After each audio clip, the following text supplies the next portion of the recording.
আসসালামু আলাইকুম ওরহমতুল্লাহি ওবরাকাতুহ। আলহামদুলিল্লাহ, আশা করি আপনারা সকলেই ভালো আছেন। দিনী আলোচনায় আপনাদের সবাইকে স্বাগতম।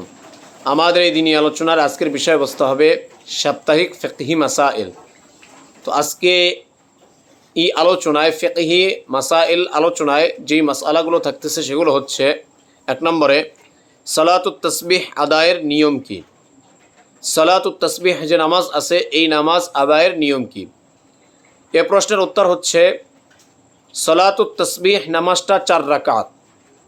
তো এই 4 রাকাতের প্রত্যেক রাকাত নামাজের কিরাতের পরে, প্রত্যেক রাকাতে যে কিরাত পড়া হবে এই কিরাতের পরে 15 বার একটা তাসবিহ আছে, এই তাসবিহটা পাঠ করতে হবে। সে তাসবিহটা হচ্ছে সুবহানাল্লাহি ওয়ালহামদুলিল্লাহি ওয়ালা ইলাহা ইল্লাল্লাহু আল্লাহু আকবার।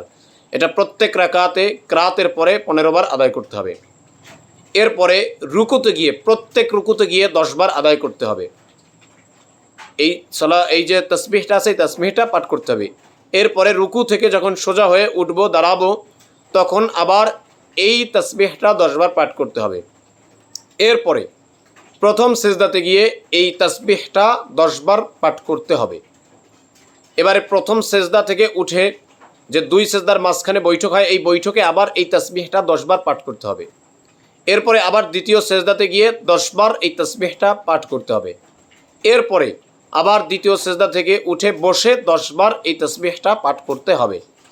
তো এইভাবে প্রথমে 15 বার, এরপরে 10 বার, এরপরে 10 বার, এরপরে 10 বার, এরপরে 10 বার, এরপরে 10 বার, এরপরে 10 বার। এই দ্বিতীয় সেজদা থেকে উঠে বসে 10 বার পাঠ করলে প্রত্যেক রাকাতে 75 বার এই তাসবিহ পাঠ করা হবে। আর এই প্রত্যেক রাকাতে 75 বার করে তাসবিহ পাঠ করলে 4 রাকাতে মোট হবে 300 বার এই তাসবিহ। আর এই 4 রাকাতে সালাতুত তাসবিহতে এই নিয়মে 4 রাকাতে প্রত্যেক রাকাতে 75 বার করে 300 বার এই তাসবিহটা পাঠ করতে হবে। 2 নম্বর প্রশ্ন, সালাতুত তাসবিহ জীবনে কতবার আদায় করতে হয়। এই যে সালাতুত তাসবিহ নামাজটা, এই সালাতুত তাসবিহ নামাজটা জীবনে কতবার আদায় করতে হয়। এই সালাতুত তাসবিহটা সম্ভব হলে প্রতি দৈনিক একবার আদায় করা উচিত। যদি সম্ভব না হয় প্রতিদিন, তাহলে সপ্তাহে একদিন, সপ্তাহে সম্ভব না হলে মাসে একদিন, মাসে সম্ভব না হলে বছরে একদিন, আর বছরেও যদি সম্ভব না হয় তাহলে জীবনে একবার হলেও এই সালাতুত তাসবিহ আদায় করা উচিত। 3 নম্বর প্রশ্ন, সালাতুত তাসবিহ নামাজের কোনো নির্দিষ্ট সূরা পড়া লাগে কিনা। এই যে সালাতুত তাসবিহ যে নামাজটা, এটা 4 রাকাত বিশিষ্ট। এই 4 রাকাতে কোনো নির্দিষ্ট সূরা আদায় করা লাগে কিনা, পড়া লাগে কিনা। এ প্রশ্নের উত্তর হচ্ছে সালাতুত তাসবিহ নামাজ আদায়ের জন্য কোনো নির্দিষ্ট সূরা নেই।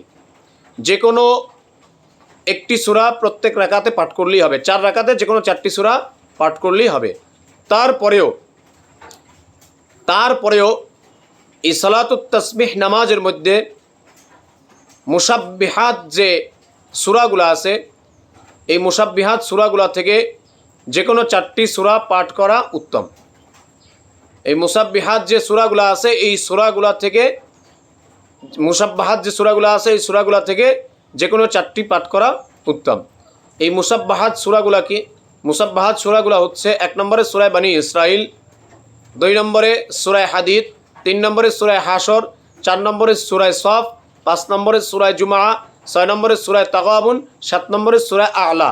এই যে সূরাগুলোর নাম বলা হয়েছে এগুলো মুসাব্বাহাত সূরা।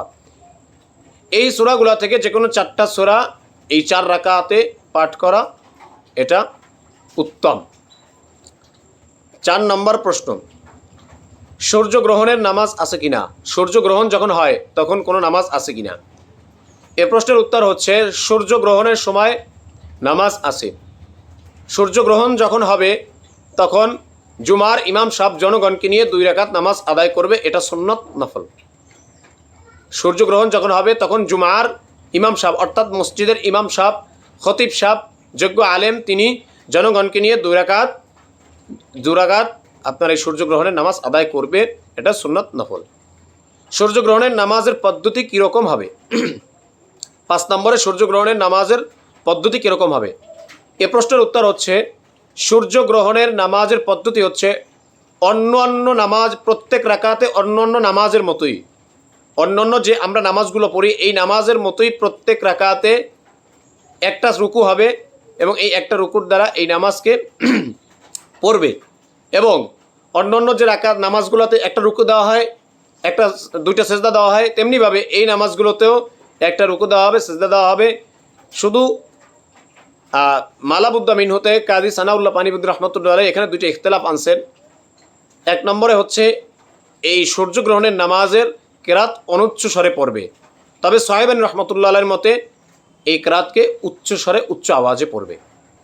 এটা কাজী সানাউল্লাহ পানিবুদ্দি রহমতুল্লাহ তার মালাবুদ্দামিন হতে এই কথাটা লিখেছেন যে অন্য অন্য নামাজের মতোই এই নামাজেও প্রত্যেক রাকাতে একটা করে রুকু হবে, কেরাতকে অনুচ্চ স্বরে পড়বে, তবে সাহেবান রহমতুল্লাহের মতে কেরাতকে উচ্চ আওয়াজে পড়বে। তো আলহামদুলিল্লাহ, আজকে আমরা অত্যন্ত গুরুত্বপূর্ণ 5টি মাসআলা জানলাম।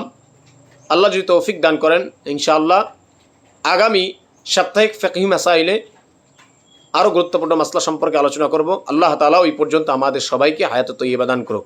আমিন। আসসালামু আলাইকুম ওয়া রাহমাতুল্লাহি ওয়া বারাকাতুহু।